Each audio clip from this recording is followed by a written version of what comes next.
ನಮಸ್ಕಾರ ವೀಕ್ಷಕರೇ, lead news ವಿಶೇಷ ಕಾರ್ಯಕ್ರಮಕ್ಕೆ ಸ್ವಾಗತ. ನಾನು ನವೀನ್ ಕಿಲಾರ್ನಹಳ್ಳಿ. ಈ ಗಡಿನಾಡು ಪಾವಗಡ ತಾಲೂಕಿನಲ್ಲಿ ಬೇಸಿಗೆ ಶುರುವಾದ್ರೆ ಈ ಮಳೆಯ ಅಭಾವ ಹೆಚ್ಚಾದಾಗ ಜನರ ಪರಿಸ್ಥಿತಿ ಹೇಳತಿರುತ್ತು. ಆಗ ಗ್ರಾಮೀಣ ಭಾಗದ ಜನರು ಮಳೆಯನ್ನ ಬರೆಸ್ಲಿಕ್ಕೋಸ್ಕರ ನಾನಾ ರೀತಿಯ ಪದ್ಧತಿಗಳನ್ನ, ಸಾಂಪ್ರದಾಯಿಕ ಆಚರಣೆಗಳ ಮೊರೆ ಹೋಗ್ತಾರೆ. ಒಂದಷ್ಟು ದೈವಿ ಶಕ್ತಿಗಳ ಮೊರೆ ಹೋಗ್ತಾರೆ. ಅಂತಹದೇ ಒಂದು ಘಟನೆ ಪಾವಗಡ ತಾಲೂಕಿನ ಈ ಜಂಗಮರಹಳ್ಳಿಯಲ್ಲಿ ನಡೆಯುತ್ತೆ. ಒಂದು ಲಿಂಗದ ರೂಪದ ಶಕ್ತಿ ದೇವನ ಮೊರೆ ಹೋಗ್ತಾರೆ. ಆತನಿಗೆ ವಿಶೇಷ ಪೂಜೆಗಳನ್ನ ಮಾಡಿದ್ರೆ ಮಳೆ ಬರುತ್ತೆ, ಬೆಳೆ ಆಗುತ್ತೆ ಅನ್ನೋ ನಂಬಿಕೆಯಲ್ಲಿ ಈ ಗ್ರಾಮದ ಜನರು ಭಗವಂತನಲ್ಲಿ ಭಕ್ತಿಯನ್ನ ಮೆರೀತಾರೆ. ಇಷ್ಟಕ್ಕೂ ಯಾವುದು ಆ ಸಾಂಪ್ರದಾಯಿಕ ಆಚರಣೆ ಅಂತೀರಾ? ಈ ವರದಿ ನೋಡಿ, ನಿಮ್ಗೆ ಗೊತ್ತಾಗುತ್ತೆ. ಜಂಗಮರಹಳ್ಳಿಯಲ್ಲಿ ನಡೀತು ಅದ್ದೂರಿ ಕುಂಭಾಭಿಷೇಕ. ಮಳೆ ಬೆಳೆ ಸಮೃದ್ಧಿಗಾಗಿ ಶಿವಲಿಂಗಕ್ಕೆ ವಿಶೇಷ ಪೂಜೆ.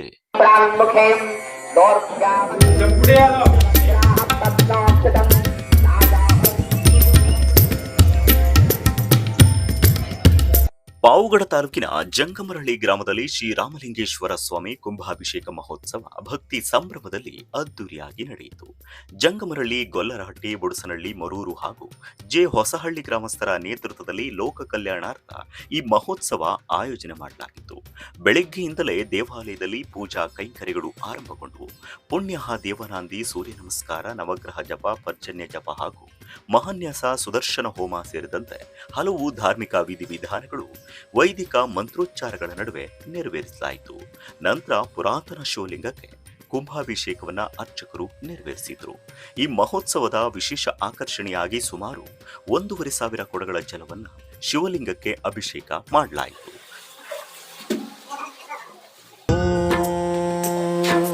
ಮಹಾಪ್ರಾಣದೀಪಂ ಶಿವಂ ಶಿವಂ ಪರಿಹಾರವಾಗಿ ಮಾಡುವಂಥ ಕುಂಭಾಭಿಷೇಕ ಕಾರ್ಯಕ್ರಮ ಇದು.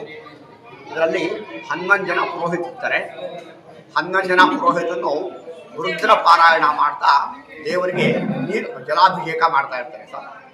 ಇದಕ್ಕೆ ಕುಂಭಾಭಿಷೇಕ ಅಂತೇಳಿ ಹೆಸರು. ಇದನ್ನು ಪ್ರತಿ ವರ್ಷನೂ ಮಾಡಬೇಕು. ಈಶ್ವರನಿಗೆ ಅಭಿಷೇಕನೇ ಪ್ರಿಯ, ಅಂದರೆ ಅಲಂಕಾರ ಪ್ರಿಯೋ ವಿಷ್ಣು, ಅಭಿಷೇಕ ಪ್ರಿಯ ಶಿವ ಅಂತ ಹೇಳ್ತಾರೆ. ಅಂದರೆ ವಿಷ್ಣುವಿಗೆ ಅಲಂಕಾರ ಎಷ್ಟು ಪ್ರೀತಿನೋ ರುದ್ರನಿಗೆ ನೀರು ಅಭಿಷೇಕ ಅಷ್ಟೇ ಪ್ರಿಯವಾದದ್ದು. ಆದ್ದರಿಂದ ಸಹಸ್ರ ಕುಂಭಾಭಿಷೇಕ ಅಂತೇಳಿ ಇದರಲ್ಲಿ ಮಾಡ್ತಾರೆ.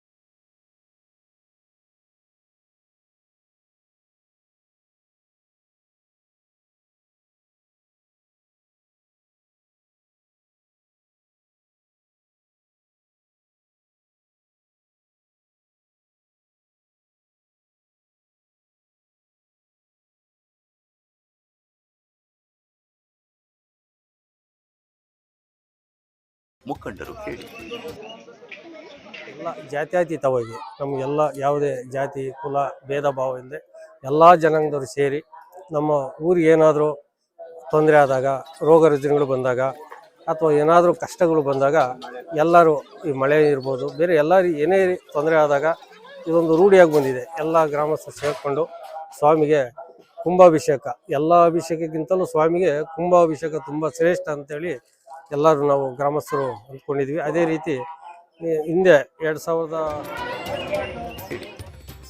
ಚಾಲುಕ್ಯರ ಕಾಲಕ್ಕೆ ಸೇರಿದ ಈ ಪುರಾತನ ದೇಗುಲಕ್ಕೆ ವಿಶಿಷ್ಟ ಐತಿಹಾಸಿಕ ಹಿನ್ನೆಲೆ ಇದ್ದು ಅದರ ಮಹತ್ವವನ್ನ ಗ್ರಾಮದ ಹಿರಿಯರು ವಿವರಿಸಿದ್ದು ಹೀಗೆ. KC ನಾಗಭೂಷಣ, ಜಂಗಮರಹಳ್ಳಿ. ಈ ಜಂಗಮರಹಳ್ಳಿ ಅಂತ ಬರೋಕ್ಕೆ ಹಿಂದೆ ಜಂಗಮರು ಇದ್ರಲ್ಲಿ, ಜಂಗಮರ ಕಾಲ ನಂತರ ಊರು ಬಿಟ್ಟು ಹೋದ್ರು. ಬಿಟ್ಟು ಹೋದ್ಮೇಲೆ ಇದು ದೇವಸ್ಥಾನ 1882ನೇ ಇಸ್ವಿ ಸೋಮವಾರ ಸಂಕ್ರಾಂತಿ ದಿನ ನಿಡಗಲ್ದವರುಗಳು ಸ್ಥಾಪನೆ ಮಾಡಿರೋದು. 3 ದೇವಸ್ಥಾನ ಅಂತ ಹೇಳ್ತಾರೆ. 3 ಕೆರೆಯರಿ ಮೇಲೆ, ಒಂದು ಜಂಗಮರಹಳ್ಳಿ ಕೆರೆಯರಿ ಮೇಲೆ, ಒಂದು ಮಂಗವಾಡದ ಕೆರೆಯರಿ ಮೇಲೆ, ಇನ್ನೊಂದು ಎಲ್ಲಿ ಅಂತ ಗೊತ್ತಿಲ್ಲ. 1933ನೇ ಇಸ್ವಿವರೆಗೂ ಇದು ಪಾಳು ಬಿದ್ದಿತ್ತು. 33ನೇ ಇಸ್ವಿಯಿಂದ ಇದು ಜೀರ್ಣೋದ್ಧಾರ ಮಾಡಿರು. ಅಲ್ಲಿದ್ದ ಪ್ರತಿ ವರ್ಷ 4-5 ವರ್ಷಕ್ಕೊಂದ್ಸರಿ ಈ ಥರ ದೇವಸ್ಥಾನ ಕಾರ್ಯ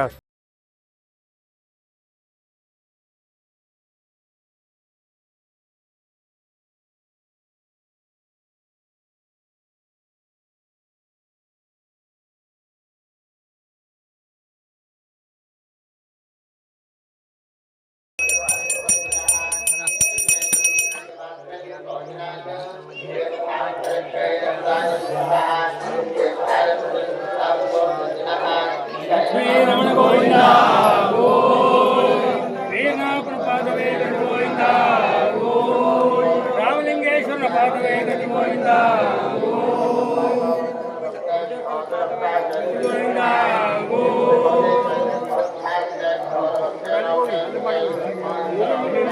ನನ್ನ ಹೆಸರು ಬಿ ಗಂಗಾಧರಪ್ಪ ಜಂಗಮೂರಲ್ಲಿ. ಈ ಜಂಗಮೂರು ಸ್ಥಾಪನೆ ಮಾಡಿರೋ ಊರು ಇದು ಊರು ಬಾಗಿಲು ಶಿಥಿಲವಾಗಿ ಕಾಲಕ್ರಮೇಣ ಬಿದ್ದೋಗಿತ್ತು. ಇಲ್ಲಿ ಚಾವಡಿ ಅಂತ ನಡೆಸರಂತೆ. ಚಾವಡಿನಲ್ಲಿ ಪಂಚಾಯತಿ ಮಾಡೋದು, ಆಮೇಲೆ ಚಾವಡಿನಲ್ಲಿ ಸ್ಕೂಲು ಓಪನ್ ಮಾಡಿ ಹುಡುಗರಿಗೆ ಪಾಠ ಹೇಳ್ಕೊಡೋರಂತೆ. ಇದು ಕಾರಣಾಂತರದಿಂದ ಶಿಥಿಲವಾಗಿ ಬಿದ್ದೋದಾಗ ಈಗ ಅದನ್ನು ಮರು ನಿರ್ಮಾಣ ಮಾಡಿ ಜೀರ್ಣೋದ್ಧಾರ ಮಾಡಬೇಕು ಅಂತಂದು ಗ್ರಾಮಸ್ಥರೆಲ್ಲರೂ ಕಲ್ತು ಮಾತಾಡಿ ಉದ್ದಿನ ಪೂಜೆನ ಮಾಡಿರ್ತೇವೆ. ನನ್ನ ಹೆಸರು ಬಿ ಅಂಜನಪ್ಪ, ನಿವೃತ್ತ ಮುಖ್ಯ ಶಿಕ್ಷಕರು, ಜಂಗಮರಹಳ್ಳಿ. ಇದು ಮೊದಲಿಂದಲೂ ನಮ್ಮ ತಾತ ಮುತ್ತಾದ ಕಾಲದಿಂದಲೂ ಸಹ ಇಲ್ಲಿ ಒಂದು ಕುಂಭಾಭಿಷೇಕ ಅಂತ ಕಾರ್ಯಕ್ರಮ ಮಾಡ್ಕೊಂಬತ್ತಾ ಇದ್ರು. ಕಾರಣ ಇಷ್ಟೇ, ಮಳೆ ಯಾವಾಗಿಲ್ವೋ ಅವಾಗ ಭರಣಿ ಮಳೆನಲ್ಲಿ ಈ ಕುಂಭಾಭಿಷೇಕವನ್ನ ಆಚರಣೆ ಮಾಡ್ಕೊಂಬತ್ತಿದ್ರು. ಅದೇ ಸಂಪ್ರದಾಯದಂತೆ ಜಂಗಮರಹಳ್ಳಿ, ಗೊಲ್ಲರಹಟ್ಟಿ, ಬುಡಸನಹಳ್ಳಿ, ಹೊಸಹಳ್ಳಿ, ಮರೂರು ಎಲ್ಲಾ ಭಕ್ತಾದಿಗಳು ಸೇರಿ ಈ ದಿನ ಪೂಜೆಯನ್ನು ನೆರವೇರಿಸಿ ಬಂದ ಭಕ್ತಾದಿಗಳಿಗೆ, ಅಪಾರ ಸಂಖ್ಯೆಯಲ್ಲಿ ಬಂದಿರತಕ್ಕಂಥ ಭಕ್ತಾದಿಗಳಿಗೆ ಅನ್ನಸಂತರ್ಪಣೆಯನ್ನು ಸಹ ನೆರವೇರಿಸಿರ್ತೀವಿ. ಎಲ್ಲರೂ ತುಂಬಾ ಸಹಕಾರ ಕೊಟ್ಟಿದ್ದಾರೆ. ಎಲ್ಲರಿಗೂ ತುಂಬ ಹೃದಯದ ಧನ್ಯವಾದ.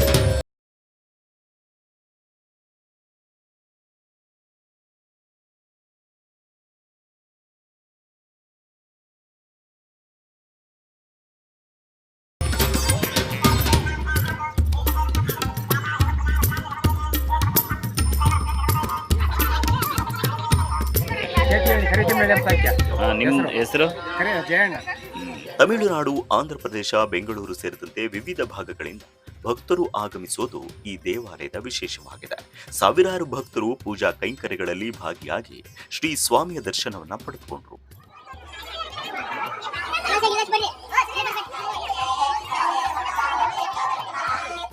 ಇನ್ನು ಈ ಸಂದರ್ಭದಲ್ಲಿ ರಾಕೇಶ್ ಗೌಡ್ರು, ಗುಂಚಿಕಾರ ಗೋಪಾಲಕೃಷ್ಣ, ಯಜಮಾನ ನಾಗರಾಜಂ, ಶಾನುಭೋಗ್ರು, ಲಕ್ಷ್ಮೀ ನರಸಿಂಹಮೂರ್ತಿ, ಹಿರಿಯ ಮುಖಂಡರಾದ ಡಿಸಿ ದೊಡ್ಡನಾಗಪ್ಪ, ವೀರಭದ್ರಪ್ಪ, ನಾಗರಾಜು, ಕೆಇ ನಾಗರಾಜು, ಗೊಲ್ಲರಹಟ್ಟಿ ಪೂಜಾರಿ ಚಿಕ್ಕಣ್ಣ, ಕೆ ಮುದ್ವೀರಪ್ಪ, ಗುಂಡಜ್ಜಿ ದಾಸಣ್ಣ, ಗಂಗಾಧರಪ್ಪ, ಮಹೇಶ್, ನಿವೃತ್ತ ಸೆಕ್ರೆಟರಿ ವೀರನಾಗಪ್ಪ, ಋಷಿಕೇತು, ಜಯರಾಮಪ್ಪ, ಪುನೀತ್, ಬಾಲಚಂದ್ರು, ರಾಮಚಂದ್ರ ರೆಡ್ಡಿ, ಅರ್ಚಕರು ಮಂಜುನಾಥ್, ರಾಘವೇಂದ್ರ, ಮಡವಳಪ್ಪ, ಹನುಮಂತರಾಯಪ್ಪ, ಒಂಟಿಮನೆ ಕುಮಾರ್, ನೀರಿನ ವ್ಯವಸ್ಥೆ ಕಲ್ಪಿಸಿಕೊಂಡಂತ ಆರ್ ಪಾಂಡಪ್ಪ, ನಾಗೇಂದ್ರ ಸೇರಿದಂತೆ ಶ್ರೀ ರಾಮಲಿಂಗೇಶ್ವರ ಸ್ವಾಮಿ ಟ್ರಸ್ಟ್ನ ಸದಸ್ಯರು ಹಾಗೂ ಗ್ರಾಮದ ಕೈವಾಡಸ್ಥರು, ಸುತ್ತಮುತ್ತಲಿನ ಗ್ರಾಮಗಳ ಭಕ್ತರು ಉಪಸ್ಥಿತರಿದ್ದರು.